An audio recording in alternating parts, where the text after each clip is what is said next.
Baxing entendait la voix du Seigneur. Il avait l'ouïe spirituelle. Et il nous raconte qu'avant que le Seigneur Jésus-Christ vint dans sa vie, il était athée. Il disait, il n'y a pas de Dieu. Il poursuit en disant, j'avais l'habitude de me moquer de ceux qui croyaient en Dieu. Et un jour, j'entendis clairement la voix de Dieu. C'était le 16 décembre 1929. Il me dit, mon enfant, tes péchés te sont pardonnés. C'est ainsi que je commençais ma marche avec Dieu. La vie de Dieu vint en moi, et lorsque cela se produisit, je connus un triple changement dans mon esprit, mon âme et mon corps. J'ai reçu un esprit vivifié, une âme éclairée et un corps purifié.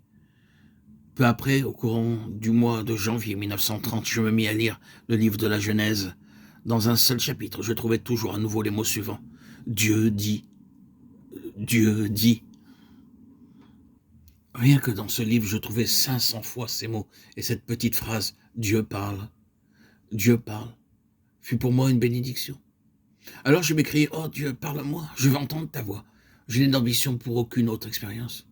Le désir de mon âme est que tu me parles et que tu me montres jour après jour ton chemin. » Je croyais comme un enfant, bien que cela puisse prendre quelque temps avant d'apprendre la leçon sur l'absolue nécessité que Dieu nous parle. Le fait demeure que lorsqu'il devient réel, il nous parle. Le moment vint où, nous dit-il, je commençais à entendre quotidiennement sa voix.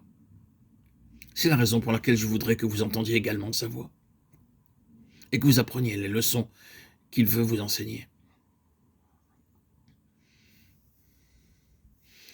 Nous allons maintenant examiner les conditions pour entendre la voix de notre Seigneur. Nous avons vu en premier lieu comment le ciel s'est ouvert au moment du baptême de Jésus-Christ. Saül est devenu Paul lorsqu'il entendit la voix de Dieu, Acte 9:4. Il vit la lumière divine et non pas celle du soleil.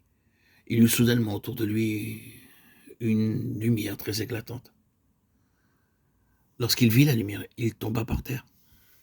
Vous ne voyez peut-être pas une telle lumière comme Saül, mais la même lumière peut agir en chacun d'entre nous sans que nous la voyions. Quand aujourd'hui on fait une radiographie, vous ne pouvez pas voir les rayons X.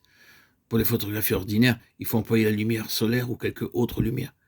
Mais à l'hôpital, lorsqu'on vous radiographie, on vous place dans une chambre noire.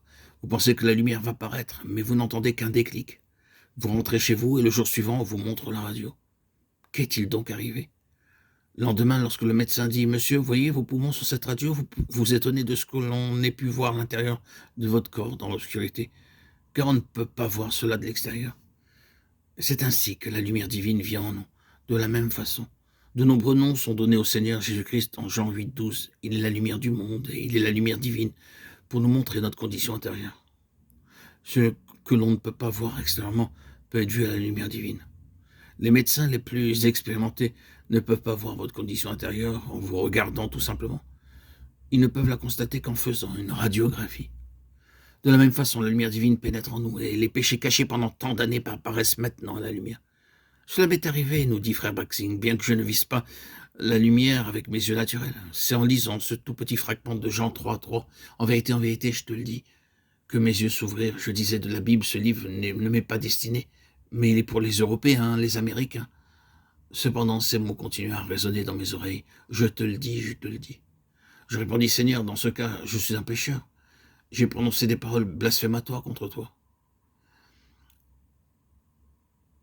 Frère Baxing poursuit en disant, en 1919, j'ai déchiré la Bible. Ensuite, je me suis agenouillé et je vis devant mes yeux intérieurs beaucoup de choses de ma vie passée que j'avais complètement oubliées. C'est, frères et sœurs, ce même événement qui arriva à Saül. Il vit d'abord la lumière, ensuite il s'agenouilla. Mais il entendit ces mots. Saül, Saül, pourquoi me persécutes-tu ? Saül pensait voir quelque chose de nouveau. Il croyait servir Dieu et être libre du péché. Il s'imaginait voir beaucoup de zèle pour Dieu.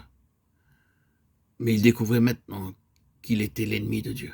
À son insu, il avait fait du tort aux intérêts de Dieu. Il était incontestablement un homme sincère qui craignait Dieu, parfaitement familier avec la parole de Dieu. Cependant, il n'avait jamais vu la lumière divine. Il avait essayé de suivre Dieu de façon intellectuelle, mais il n'avait pas découvert sa condition intérieure. Il voyait maintenant toute la lumière venant à lui et il s'écria comme dans Romains 7:18. J'ai la volonté, mais non le pouvoir de faire le bien.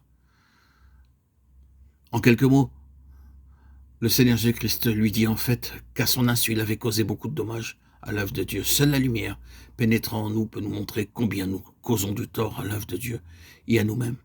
De même que les rayons X peuvent nous montrer la condition exacte de notre corps et que le microscope sert à nous montrer la condition exacte du sang, de même seule la lumière de Dieu peut nous montrer notre condition véritable.